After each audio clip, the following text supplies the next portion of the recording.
My husband didn't just change after winning $500 million. He changed the second the cameras turned off. One moment I was standing beside him on the front lawn, still in my old jeans and worn sneakers, squinting at the giant check the lottery people were holding. The next moment he turned to me with a smile that didn't reach his eyes and said in a low voice, "Pack your things, Megan, you're leaving today." I thought he was joking. I laughed a little, my hands shaking so bad I almost dropped my phone. Reporters were still out by the sidewalk.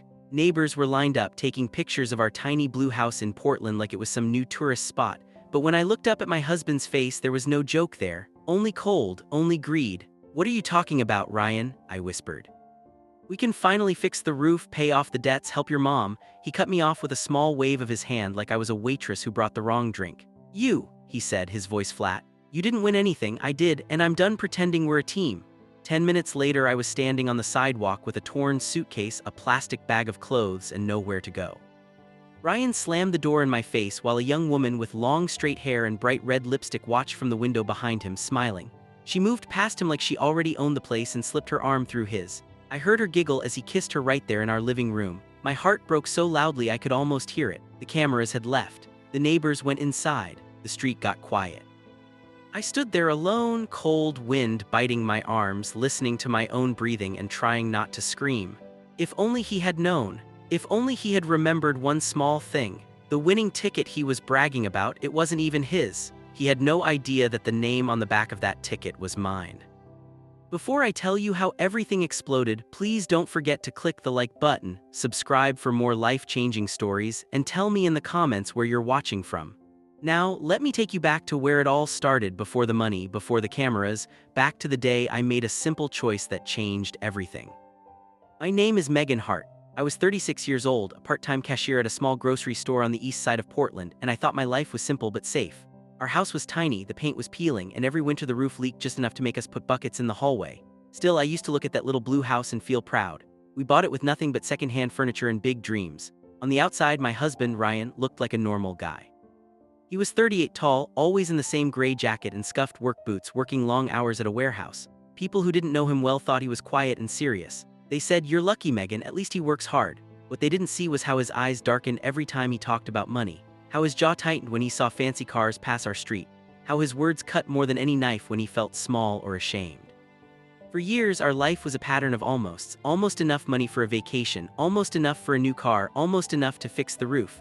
Every month we sat at the kitchen table with a pile of bills. The light above us flickered and I would smooth each paper out like I was calming a crying child.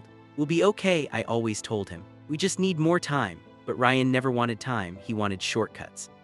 "People out there are getting rich overnight, Meg," he would mutter, tapping his fingers on the table. "Crypto, stocks, lottery, and here I am breaking my back for what, for this?"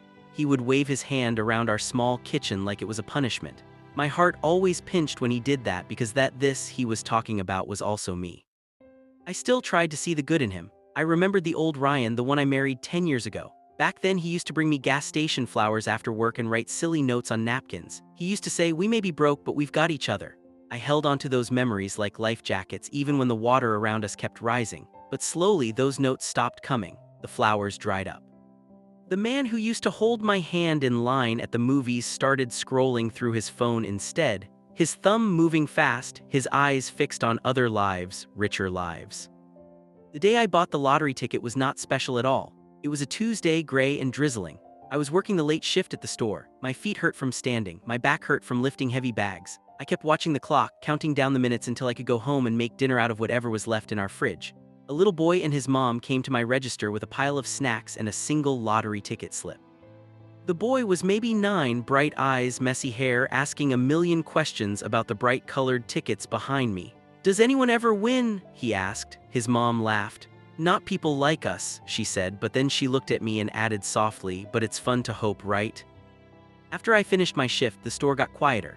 I stood there for a moment just staring at the wall of tickets. They were all lined up in neat rows, scratch-offs, quick picks, different colors and names. I had seen them every day for years and never thought twice. Tonight, for some reason, they looked different, like they were all whispering, "What if?" I checked my wallet. I had a few crumpled bills left from my pay. That money was supposed to go toward groceries and gas, I knew that. But I also knew we hadn't had anything fun or silly in a long time. I could almost hear Ryan's voice in my head, "Only fools waste money on this." Still, my hand moved before my fear could stop it. "Hey Megan, you okay?" asked Lewis, my coworker, as he came to close his register. "Yeah," I said, forcing a smile. "Can you ring me up for one of the lottery quick picks, just one, for fun?" He raised his eyebrows. "You buying a ticket? That's new," I shrugged. "Guess I want to know how it feels." He printed the ticket, the machine making its usual little grinding sound. The paper slid out warm. I took it gently like it was made of glass.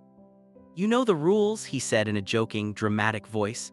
"Sign the back so nobody can steal it when you win your millions." We both laughed, but I did sign it. Right there at the counter, I pulled out a pen and wrote, "Megan Hart," in clear letters across the back. It felt silly and serious at the same time.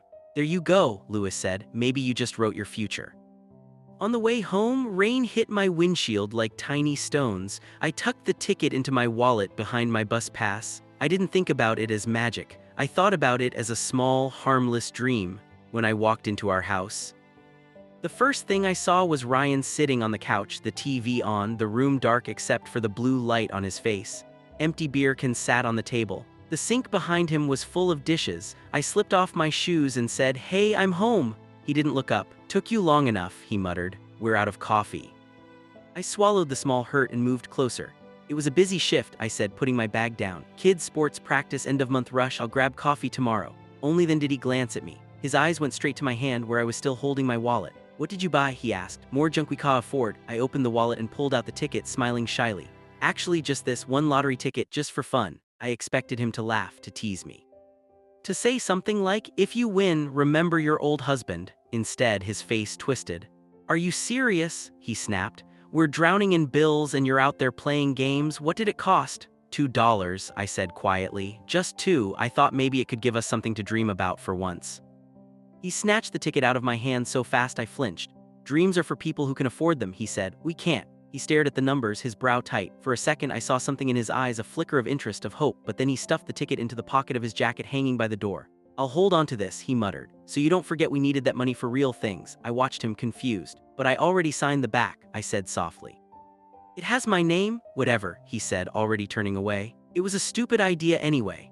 I went to bed that night with a knot in my stomach. I told myself it was no big deal, just a small ticket, just a small argument. We had so many of those lately I thought I'd gotten used to them. I had no idea that flimsy piece of paper would blow our entire life apart.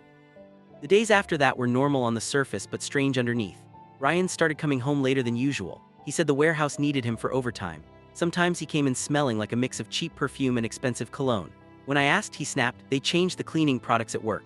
I wanted to believe him, so I did. That's the thing about love. It makes you blind in the kindest way. At the store, customers talked about the upcoming big lottery draw. It was all over the radio. The jackpot had grown huge, bigger than anything our state had seen in years. $500 million. People kept joking about what they'd do with that kind of money. Buy islands, pay off every debt, disappear. Every time I saw the commercial on the small TV above my register, my heart did a tiny flip. I would touch my wallet and then stop, remembering that the ticket wasn't there anymore. It was in Ryan's jacket pocket. The night of the draw, rain poured down hard, drumming against the roof. The buckets in the hallway were half full already. I stood in the kitchen making a simple dinner, rice and beans, some leftover chicken, while the TV mumbled numbers and ads in the living room. Ryan sat on the couch, leaning forward, remote in hand. I had never seen him so focused. "You coming to watch?" he called. I wiped my hands and walked in, drying them on a towel. On the screen, a smiling host stood next to a machine full of bouncing balls, bright colors, shiny music, a voice explaining how lives could change in a minute. "You know it's just for fun," I said gently, sitting on the arm of the couch. "People like us don't win these things. People like us never even try," he shot back. "That's the problem." The host started calling out the numbers. One by one, the balls dropped into the tray. Ryan leaned forward more, his knuckles white around the ticket in his hand. Yes, the same ticket he had taken from me. I didn't even know he still had it until that moment. "Wait," I whispered. "Is that the one I bought?" He ignored me. On the screen, the numbers lined up in a row. Ryan's lips moved silently along with them. First number, second number, third. His eyes widened. Fourth, fifth. The final bonus number. For a second, the world went completely quiet. The TV, the rain, my breathing, it all faded. The only thing I could hear was the shaky sound of my own heartbeat. Ryan stood up so fast the remote fell to the floor with a loud crack.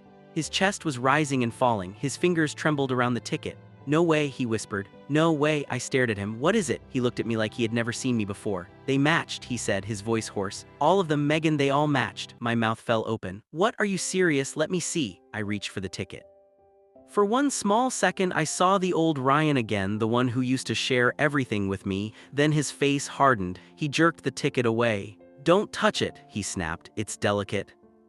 My hand froze in midair. A strange cold feeling spread through my chest. Ryan, that's the ticket I bought, I reminded him, my voice quiet. The one I paid for after work, I signed the back, remember? He gave a small, cruel laugh. You mean the ticket I took because you were wasting money we don't have, he replied. If I hadn't kept it safe, it would still be sitting in your wallet getting bent and dirty. I was the one who kept it, I was the one who checked the numbers. So yeah, I'd say it's mine.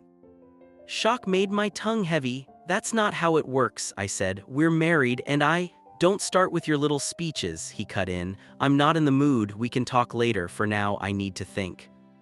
He spent the rest of the night packing the living room, talking on the phone in low tones. I heard words like claim center, lawyer, taxes, public or private. When I walked in asking if we should go together to claim the prize, he turned his back to me. They said only one person's name can be on the claim form, he muttered. Too complicated with both, it's better if I handle it, less messy. But we're a team, I insisted. We've always been a team. He looked over his shoulder and there was something new in his eyes, something sharp. Maybe I don't want to be on a team anymore, he said, then he walked away. The next few days were a blur. Ryan called in sick to work. He left early each morning, dressed in his best clothes, and came home late with a strange glow on his face. I kept asking what was happening and he kept saying, it's in progress, don't rush me. I tried to be patient, I tried to trust him. At the store, people talked nonstop about the mystery winner from our area. Can you imagine? One customer said, laughing as she bought milk. $500 million.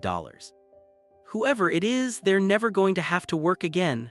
I smiled and bagged her groceries, my mind spinning. I wanted to say, I think that winner might be my husband, but something inside me said to wait, to watch.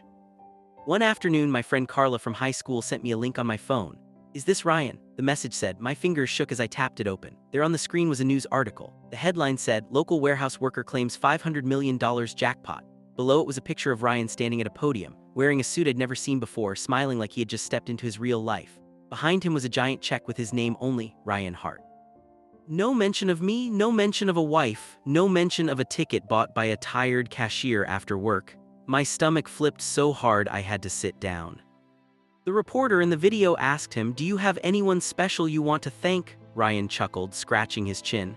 Well, I guess I have to thank myself for deciding to take a chance, he said. Sometimes you just have to believe you deserve more. My throat burned. I watched the clip again and again, no ring on his finger.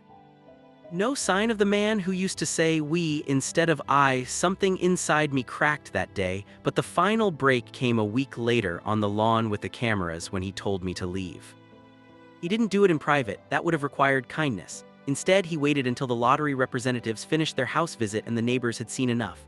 The big check had just been loaded back into their van. The balloon still swayed in the wind. I was inside washing dishes, my hands lost in soapy water, when he called out, Megan, come here. I wiped my hands and stepped outside. He was standing on the porch, a small smile on his face. Next to him stood a woman I had never seen in person but had imagined many times, the one who had been just a coworker when I saw her name on his phone late at night. Her name was Brianna, long shiny hair, expensive-looking dress, perfect nails. She looked at me like I was a stain on her shoe. What's going on? I asked slowly. Ryan cleared his throat. I'm not going to drag this out, he said as if he was doing me a favor. I'm starting a new life, Megan, a life that matches what I have now. He squeezed Brianna's hand. We're together and you and I haven't been working for a long time. My chest tight. You're leaving me, I whispered. After everything, after all the years we struggled together, you're just walking away, he shrugged. It's better this way for both of us. He glanced at Brianna, then back at me. You're smart, you'll figure something out here. He picked up my old suitcase, already packed with clothes I didn't remember folding, and set it at my feet. I've paid the mortgage on the house through the end of the month. After that, the bank can take it. I'm signing it over. I don't need this place. My knees felt weak. Ryan, please, I said, tears burning my eyes. At least talk to me. We can work something out. This money is mine, he snapped. His voice got louder, his jaw tight. I picked the numbers, I claimed the prize, I hired the lawyers, you did nothing. That last word hit me like a slap. Nothing, I repeated, my voice shaking. I worked double shifts, I kept the lights on, I bought that ticket after my shift. You spent $2, he interrupted, rolling his eyes. I turned those $2 into $500 million, don't act like you're the hero here. Brianna laughed lightly under her breath. I turned to her, hurt and angry. You know he's married, I said. You know we've shared everything for years. She tilted her head, smiling a cold smile. He told me you two were basically done, she replied. I guess the money just helped him finally make a decision. The door closed after that, just like that. One moment I was a wife, poor but hopeful. The next moment I was standing on the street with my life in a suitcase and my heart in pieces. I walked. I don't even remember where my feet took me at first. The sky was heavy and gray. Cars passed. Nobody knew that the woman carrying the fraying suitcase had just watched her whole world vanish. I slept on a friend's couch for a few nights, then moved to a small women's shelter when I felt like I was intruding too much. I went back to my job at the grocery store, but even there I couldn't escape him. His face was on the news, on the front of magazines at the checkout. People talked about him like he was some kind of star. That lucky guy Ryan Hart, they said. His life must be perfect now. I kept my eyes down and scanned their items. One evening after a long shift, I stayed behind to help close. The store was quiet, the floor shiny after mopping. My manager, Mrs. Parker, was counting money at the office. I was about to leave when Lewis called out, "Hey Megan, do you remember that ticket you bought, the big one?" My heart squeezed. "Yeah," I said slowly. "Why?" He leaned on the counter. "I saw your husband on TV," he said carefully. "He said he was the one who decided to take a chance. But I remember you coming over here that night. You were tired, you laughed and said, 'Maybe this will fix our roof.' You signed the ticket right in front of me." His words floated in the air between us. "Sign the ticket." "Are you sure?" I whispered, though I already knew he was. "I remember," he nodded. "I even joked that you might be writing your future. You wrote your full name on the back. I thought it was cute." Something clicked in my mind like a lock turning. The memory came back clear as daylight. My pen, the smooth paper, my hand shaking slightly as I wrote Megan Hart. I had signed it, not Ryan me. "But he had the ticket when the numbers were called," I said, my voice small. "He said it was his." Lewis frowned. "Doesn't matter who's holding it," he said. "If your name is on the back, it's yours. That's what they always tell us in training. Sign it so nobody can claim it." I felt the world tilt. "So you're saying," my throat was dry, "you're saying the ticket he used to claim $500 million still legally belongs to me?" At that exact moment, Mrs. Parker stepped out of her office holding her phone. "Megan," she said, her eyes wide, "you need to see this." She turned the screen toward me. It was another news video. This time the reporter was talking about how Ryan had chosen to take the money all at once and how he had already started moving it into private accounts with the help of lawyers. Under the video was a comment from someone who claimed to work at the lottery office. "Reminder to everyone, always sign your ticket immediately. The person whose name is on the back is the true owner, no matter who tries to claim it." My hands began to shake. The room felt too small. My heart pounded so hard I thought it might burst. All the pain, all the humiliation, all the nights crying into a shelter pillow, and now this. A small, simple truth that changed everything. My name was on that ticket, not his, not Brianna's, mine. I looked at Lewis. He looked at me. "If what you're saying is true," I whispered, my voice barely there, "then he didn't just break my heart, he stole from me." Lewis nodded slowly. "You need a lawyer," he said, "like yesterday." I stood there behind the counter, still wearing my faded store apron while the fluorescent lights buzzed softly above us. In that moment, I felt something new rising in my chest. It wasn't hope, not yet. It wasn't anger alone either. It was something stronger, a quiet, steady determination. For the first time since Ryan kicked me out, I realized I wasn't as powerless as he thought. I wasn't just the poor, tired wife he could toss away once he got rich. I had something he didn't have: the truth. And ink on paper to prove it. I took a deep breath and picked up my phone. My fingers hovered over the screen as I searched for free legal help. Portland lottery ticket, sign name. A long list of results appeared. One of them was a small law office that specialized in helping people who had been cheated. I stared at the number, my heart pounding harder with every second. Calling that number could change everything. It could start a war I wasn't sure I was ready for. It could also be my only chance to get my life back. My thumb moved toward the call button, shaking. "You can do this," Lewis said quietly beside me. "You deserve better than what he did." I swallowed hard, my mouth dry. My whole life, every hurt, every small joy, every night we spent planning for one day flashed through my mind. The moment my pen touched that ticket, the moment he grabbed it, the moment he pushed me out of my own home. I closed my eyes for just 1 second, then opened them again, filled with something that looked a little like courage. I pressed the call button. A woman's voice answered on the first ring. "Good evening, Riverside Legal Services. How can we help you?" she said kindly. I opened my mouth to speak, but no sound came out at first. My eyes burned with tears. I gripped the phone tighter. Finally, I whispered, "My name is Megan Hart, and I think my husband stole my winning lottery ticket." There was a pause on the other end of the line. Then the woman said, "Tell me everything, Megan. Start from the beginning." I took a shaky breath and began to talk, not knowing that the words I was about to say would not only change my life, but also drag Ryan into a storm he never saw coming. And that was the moment my quiet, broken world started to shift. The man who thought he could throw me away was about to learn a lesson he would never forget. The voice on the phone sounded calm and sure, the kind of voice that made you believe that things could still be fixed.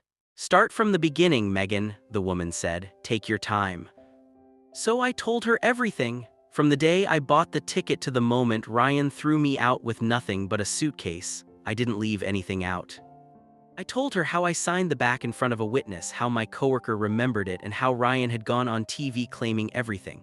She didn't interrupt, not once. When I finished, there was a quiet pause. Then she said, "I'm attorney Olivia Brooks. You did the right thing calling me. If your name is on that ticket, then legally the winnings belong to you.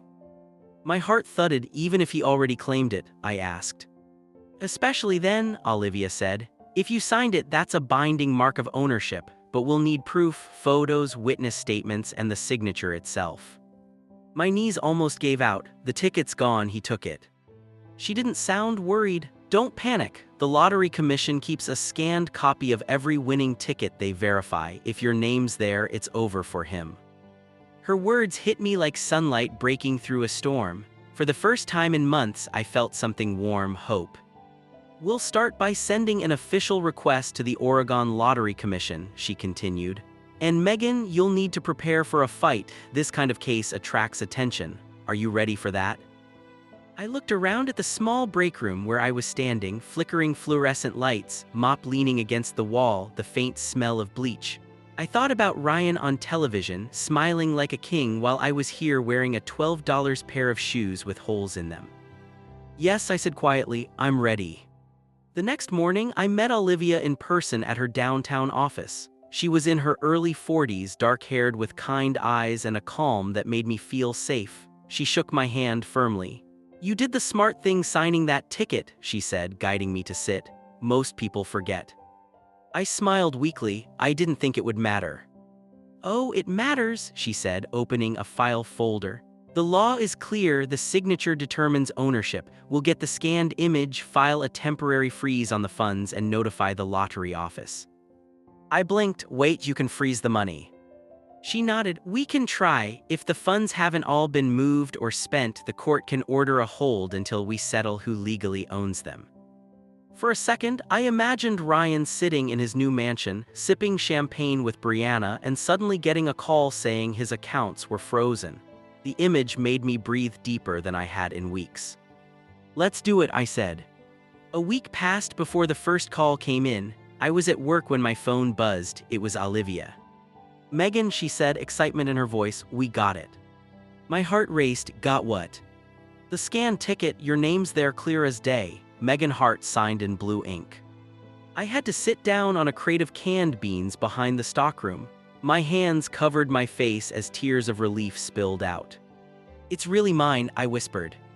It's really yours, Olivia said. We'll file immediately. News travels fast when money's involved.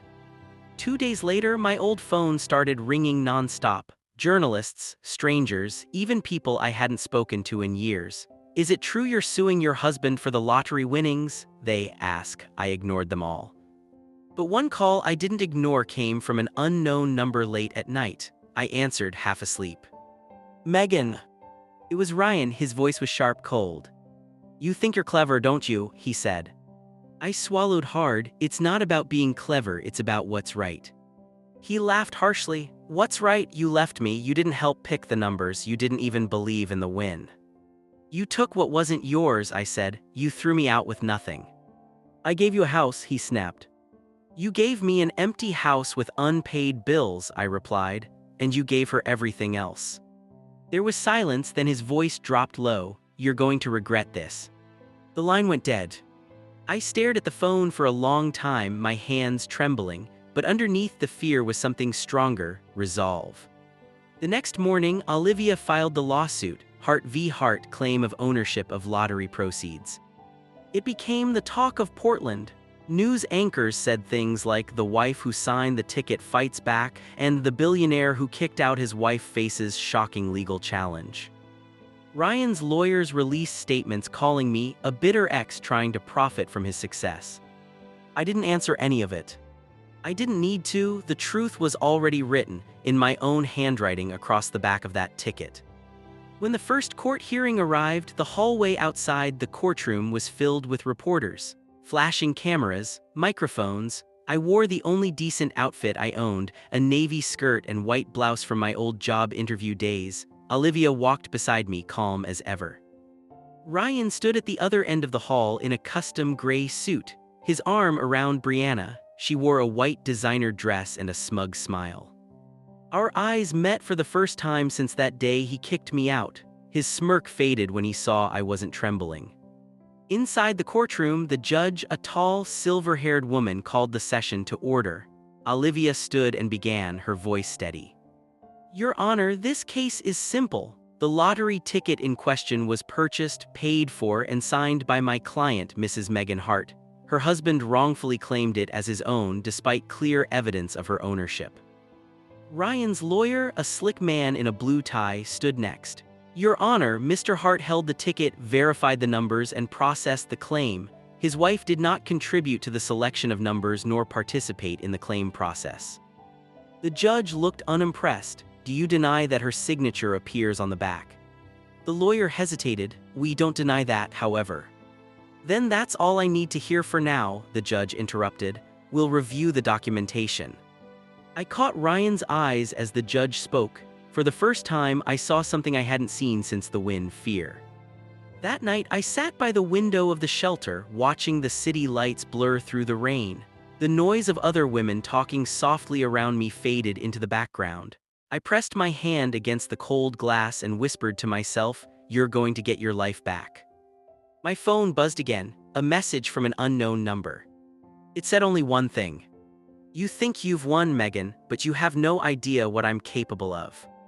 I stared at the words, my heart pounding. I didn't know if it was Ryan or someone he'd sent, but one thing was certain: he was scared, and desperate people do desperate things. I turned off my phone, whispered a small prayer, and closed my eyes. The storm wasn't over yet, but this time I wasn't afraid of the thunder. The day after the first hearing, Portland felt colder than usual. The sky hung low with gray clouds, the kind that made everything look like a faded photograph. I woke up early in my small rented room above a bakery, the smell of warm bread filling the air. For the first time in months, I didn't feel powerless. I had proof, I had a lawyer, and I had truth on my side. But deep inside, I knew Ryan wouldn't just sit quietly and watch everything slip away. He was a man who'd always hated losing, even at the smallest things. Losing $500 million, that would make him dangerous. I sat by the window with a cup of instant coffee, watching people hurry down the street below. The world looked normal, calm, but my life was anything but. My phone buzzed. It was Olivia. "Morning, Megan," she said. "The judge approved the motion. The court just froze the accounts." My heart skipped. "You mean he can't touch the money?" "Exactly," she said. "At least not until the next hearing. That'll get his attention." I could hear the faint smile in her voice. "He'll try to intimidate you. Don't engage. Everything he says or does now can work against him." I promised her I'd stay calm, but deep down I was bracing myself. Because Ryan didn't know how to lose quietly. He'd explode before he ever admitted defeat, and I was right. That evening I was walking home when I noticed a black SUV parked across the street from the bakery. The windows were tinted, the engine off, but I could feel eyes on me. I tried to ignore it, pretending to fumble for my keys. The car door opened. Ryan stepped out wearing a leather jacket, sunglasses, and that same smug look that had haunted my dreams. "You're making a mistake," he said flatly. "A big one." I froze near the bakery's entrance, trying to keep my voice steady. "You shouldn't be here." He smirked. "Oh, I can go anywhere I want. It's still a free country. Besides, I came to give you one last chance." "A chance for what?" "To stop embarrassing yourself," he said, taking a step closer. "Withdraw the lawsuit. Tell the court you made a mistake. You'll save yourself from being dragged through the mud." I stared at him, amazed by his nerve. "You kicked me out with nothing, Ryan. You stole everything. Why would I stop now?"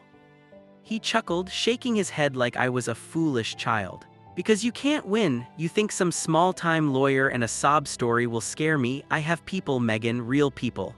Lawyers, investors, politicians. You're playing in a world you don't belong to."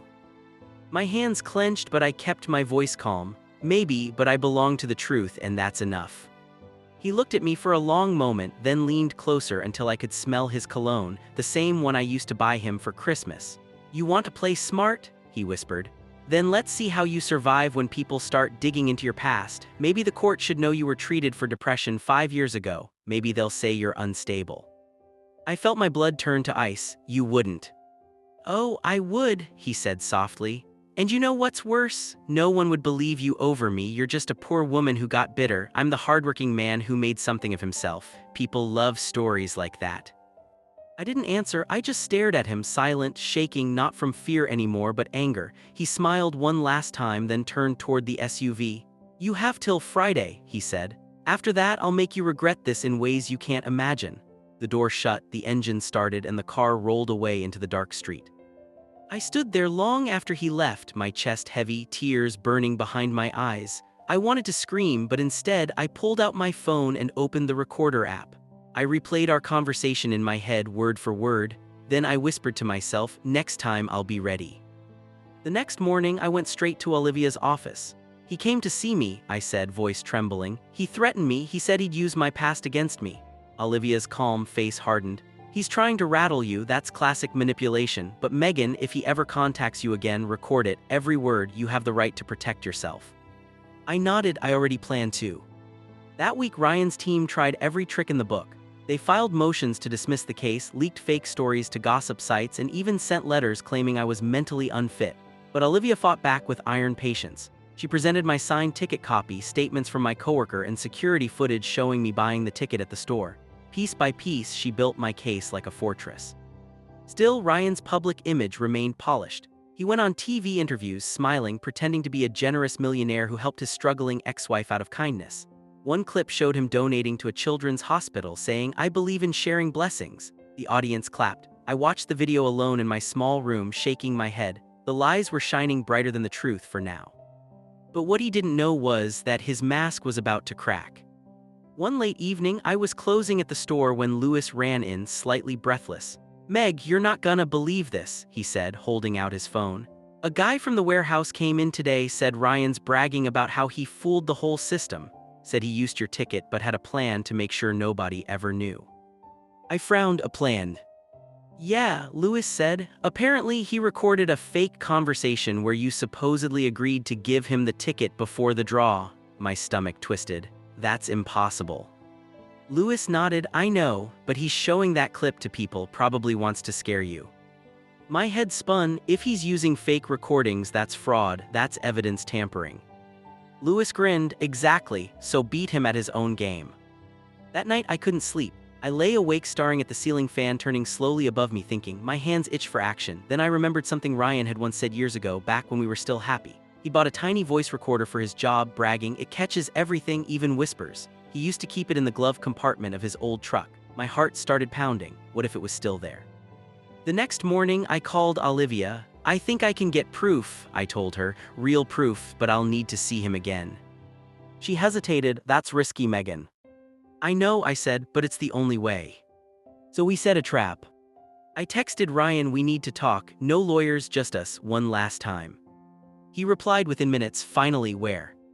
I picked a quiet cafe near the waterfront, public enough to be safe, private enough to talk. Before leaving, I borrowed a small pin-sized recorder from Olivia's investigator and clipped it inside my jacket. When I arrived, Ryan was already there, sitting at a corner table in his sunglasses, stirring his coffee like he owned the world. "You look tired," he said. "Court life not treating you well?"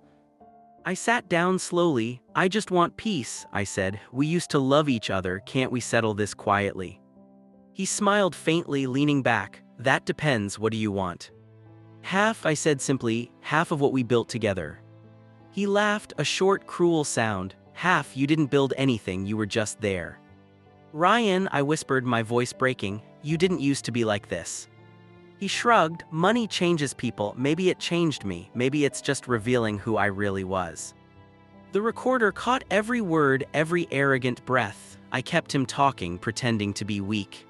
"You lied about that recording, didn't you?" I said softly. "The one where you claim I gave you the ticket." He froze for a second, then smirked. "You heard about that, cute right? Nobody checks details, they just believe the story. So it's fake." He leaned in, lowering his voice. "Of course it's fake, I made it myself. You think I'd risk losing 500 million over a piece of paper you signed, please?" My heart almost stopped. I wanted to scream, but I kept my face blank. "Wow," I whispered, "that's clever." He grinned proudly. "Clever enough to win, and when this is over I'll still have the money and you'll still be nothing." When he left the cafe, I sat frozen in my chair for 10 minutes straight, the recorder still running in my jacket. My fingers shook as I stopped it. That was it. Proof, not just of fraud, but of criminal intent. I called Olivia the second I stepped outside. "I have him," I said. "I have his confession on tape." For the first time, I heard her lose her composure. "Oh my God, Megan, bring it here right now." 2 days later, Olivia submitted the recording to the court. The reaction was immediate and explosive. The judge called an emergency session. Ryan's legal team looked pale, whispering furiously to each other. The judge played the audio aloud, Ryan's voice clear as day, mocking me, admitting he forged evidence and claimed the winnings knowingly. The courtroom went dead silent. When the tape ended, the judge turned to Ryan, eyes sharp as glass. "Mr. Hart," she said, "do you deny that is your voice?" Ryan swallowed hard. "That's edited, Your Honor, it's fake." Olivia rose smoothly. "Your Honor, this file was authenticated by our forensic expert. The audio matches his voice signature from verified interviews." The judge nodded. "Then there's nothing left to discuss." She turned toward Ryan's team. "You may want to advise your client on criminal perjury before I refer this to the district attorney." Ryan's face turned white. Brianna, sitting behind him, covered her mouth. Reporters scribbled furiously. The one smug man who threw me out now looked like a child caught stealing candy. When court adjourned, he rushed toward me in the hallway, eyes wild. "You set me up," he hissed. I looked him straight in the eyes. "No, Ryan, you set yourself up." He stood there breathing heavily, jaw tight, until Brianna tugged at his sleeve. "Ryan, let's go," she whispered. He turned away, but not before glaring at me one last time. That night, the news exploded across the country. Lottery wife exposes husband's fraud. My phone wouldn't stop buzzing. Reporters camped outside the bakery. People from all over the world messaged me, women who said they'd been silenced, betrayed, stolen from. I cried reading them. But even with the whole world on my side, something didn't sit right. I couldn't shake the feeling that Ryan wasn't finished. I knew him too well. He wasn't the type to go quietly. And I was right, because 3 nights later, the bakery owner woke me at dawn, banging on my door. "Megan, turn on the news." Half asleep, I fumbled for the remote. The morning anchor's voice came through the screen. "Breaking news, billionaire lottery winner Ryan Hart has reportedly vanished after transferring several $1,000,000 to an offshore account. Authorities are investigating possible embezzlement and flight risk." The mug slipped from my hand and shattered on the floor. The anchor continued, "His current whereabouts are unknown." My mind raced. If he'd fled, it meant he still had access to money somewhere, money he moved before the freeze. And if he was desperate enough to disappear, he might be desperate enough to come after me. I ran to the window. Across the street, a familiar black SUV was parked again, engine running this time. My hands started shaking as I reached for my phone. Olivia answered on the first ring. "Megan, are you okay?" "I think he's outside," I whispered. "What?" "There's a car, same one from before." "Lock your door," she said quickly. "I'm calling the police right now, stay on the line." I crouched near the window, my heart thudding so hard I thought it would burst. The SUV's headlights flashed once, then twice, like a signal. I pulled the curtain shut and backed away. Footsteps sounded on the stairs outside my room, heavy, deliberate steps. I pressed the phone tighter to my ear. "He's coming," I breathed. "Stay calm," Olivia said. "Officers are on their way." The footsteps stopped right outside my door. Silence, then a low voice muffled through the wood. "You thought you won, Megan," Ryan said, "but you forgot, if I can't have it, neither can you." The door handle rattled, I screamed. Then sirens wailed outside. The lights of police cars flashed through the window. Ryan cursed under his breath, footsteps pounding down the stairs. I ran to the window just in time to see him jump into the SUV and speed away, tires screeching on the wet road. The police arrived seconds later, storming up the stairs, guns drawn. I opened the door, shaking from head to toe. "He was here," I gasped. "He tried to break in." The officers searched the area, but Ryan was gone. I sat down on the floor, trembling, as an officer handed me a blanket. Olivia arrived not long after, her face pale but determined. "He's running scared," she said. "That means we're close to the end." I looked up at her through tears. "But what if he hurts someone?" She placed a hand on my shoulder. "Then he'll answer for that too. You've already taken back your power, Megan. Now it's time to finish this." That night, as I lay awake in the quiet room with police stationed outside, I thought about everything that had happened, the betrayal, the lies, the humiliation, the fear. And through all that darkness, a strange calm settled in my chest. Because no matter how this ended, I had already won something Ryan could never steal back: my strength, my voice, and my dignity. But deep inside, I knew the final chapter wasn't over. Somewhere out there, Ryan was plotting his last move. And when he made it, I'd be ready. Because this time he wasn't just fighting for money, he was fighting against the truth, and the truth always finds its way home. Morning sunlight spilled through the blinds of my small room, drawing thin golden lines across the walls. I hadn't slept much since the night Ryan tried to break in. The police were still searching for him, but deep inside I knew he wouldn't stay hidden forever. He was too proud to disappear quietly. Somewhere in his twisted mind, he believed he could still win, that money, lies, and fear could still bend the world his way. But this time I wasn't the same woman he had thrown out. I was done hiding. I was done running. I was ready to face him. Olivia called early that morning. "Good news first," she said. "The Lottery Commission just confirmed it publicly. Your signature is verified and they've officially recognized you as the rightful winner." My heart skipped. I held the phone tighter. "You mean it's final?" "Almost," she said. "We just need the court to finalize asset recovery. After that, every penny he moved can be traced and reclaimed. But there's one problem." My breath caught. "What problem?" She hesitated. "The offshore account. We tracked a huge transfer just before the freeze. He's moved at least $30 million somewhere overseas. It's hidden under a fake corporation." "$30 million?" My stomach twisted. "Can we get it back?" "Maybe," she said, "if we can prove where it went." I rubbed my temples, feeling that familiar ache of exhaustion. "He's always one step ahead," I murmured. "Not anymore," Olivia said softly. "We'll find him, and when we do, he's done." The day passed in a blur of phone calls, interviews, and endless questions from reporters. Everyone wanted to know how it felt to be the betrayed wife turned millionaire. But I didn't feel like a millionaire. I felt like a woman walking through the ashes of a burned-down life. The money meant nothing if the years of pain still echoed inside. That evening I sat at a park bench by the river, watching the sunset reflect off the calm water. For the first time I allowed myself to breathe, to feel grateful I had survived. That's when a stranger sat down beside me. He wore a gray cap, head lowered. I didn't recognize him until he spoke. "Beautiful view, isn't it?" My body stiffened. That voice, that familiar, smooth, poisonous voice. I turned slowly. Ryan lifted his cap, revealing tired eyes and a faint, mocking smile. "You look surprised," he said. My heart thudded, but I didn't flinch. "You shouldn't be here. There's a warrant out for you." He shrugged. "Let them come. I've got nothing to lose anymore." "You have 30 million reasons to think otherwise," I shot back. He smiled, a cold, broken smile. "You really think you've won? You think a court paper changes anything? I built that fortune. I earned it." I shook my head. "You built it on lies, on stealing. That's not earning, Ryan. That's surviving on someone else's pain." He laughed softly. "You always did love the moral high ground." He leaned forward, lowering his voice. "Tell me something, Megan. When you look in the mirror, do you really believe you're the victim here, or are you just enjoying being the hero for once?" I met his gaze. "I'm not a hero. I'm just not afraid of you anymore." He stared at me for a long moment, then sighed, the smirk fading. "I didn't mean for it to get this far," he said quietly. "When I took the ticket, I told myself it was ours just in my name, but then people started treating me differently. The money made me feel powerful, alive. I thought if I shared it with you, you'd keep me grounded. But every time I looked at you, I saw the old life I wanted to escape, so I ran." His voice cracked just a little. For a fleeting moment, I saw the man I once loved, tired, lost, desperate.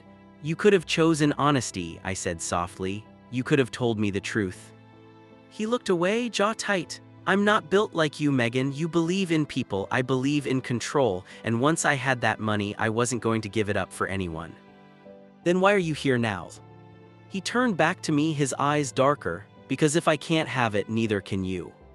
Before I could react, he pulled a flash drive from his pocket and held it up.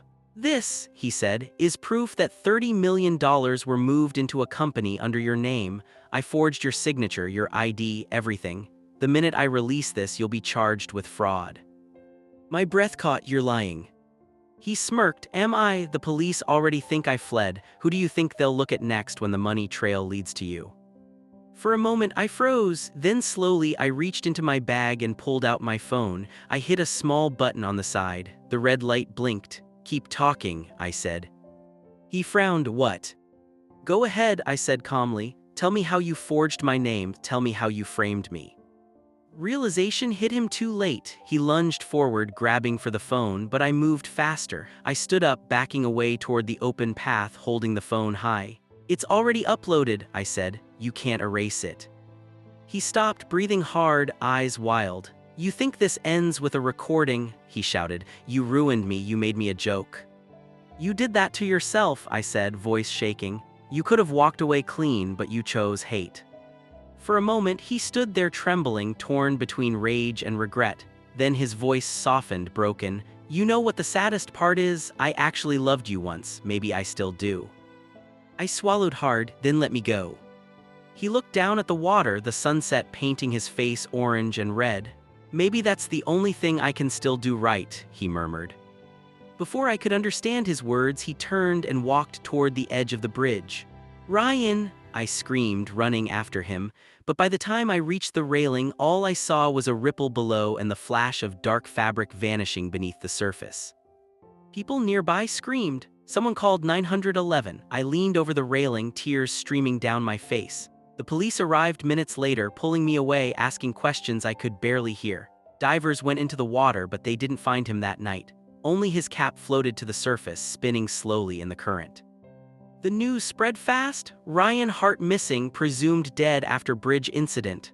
Some said he jumped. Some said he faked it again. I didn't know what to believe anymore. All I knew was that the story that had begun with greed had finally met its storm. Weeks passed, investigations continued. The offshore money was recovered, traced to Ryan's fake accounts. Every dollar was frozen and later reassigned to me by court order. The headlines changed. Meghan Hart officially awarded $500 million after husband's fraud. People cheered for me online, calling me brave, strong, lucky. But inside, I didn't feel victorious. I felt free. Not because of the money, but because the weight I had carried for years, fear, shame, silence, was finally gone. The day I signed the final documents, Olivia hugged me tightly. You did it, she said. You turned pain into justice. I smiled through tears. Thank you for believing me when no one else did. She laughed softly. You believed in yourself first, that's what won this. When everything settled, I didn't buy mansions or cars. I didn't move to another city. Instead, I built something I wished had existed when I needed help, a foundation for women starting over after betrayal, divorce, or abuse. I called it Second Sunrise Foundation.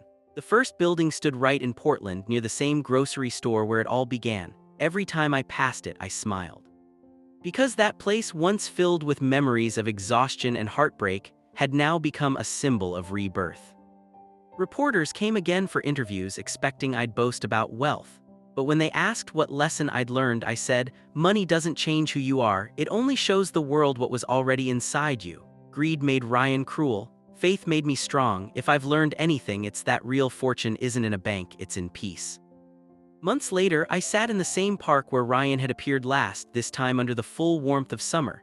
Children played nearby, laughter echoing through the air. I held a small envelope in my lap, a letter the police had found in Ryan's car weeks after the bridge incident. The envelope was damp and creased, but his handwriting was still clear. Meghan, if you're reading this, then I guess the game, over, I lost. Maybe I deserved to. You were always the better one, the one who saw light in people like me. I wanted the world to respect me, but I never realized I already had everything I needed when you were beside me. I'm sorry, not for losing the money, for losing you. If you ever think of me, don't remember the monster I became. Remember the man who used to leave you coffee notes before work. Maybe somewhere that man still exists. I folded the letter carefully and tucked it into my journal. A soft wind brushed my hair as I looked at the sky, whispering, I forgive you. Because forgiveness, I realized, wasn't about excusing what he did, it was about freeing myself from it. That night, I visited the bakery one last time before moving into a small cottage outside the city. As I locked the door, Louis hugged me tight. You did it, Meg, he said. You proved that good people don't always finish last. I smiled. Good people just take longer to win. As I walked away, city lights twinkled like distant stars. My story had started with a ticket, a flimsy piece of paper worth $2, but what it truly bought me was strength. It showed me that even when the world takes everything from you, you can still rebuild, one breath, one truth, one act of courage at a time.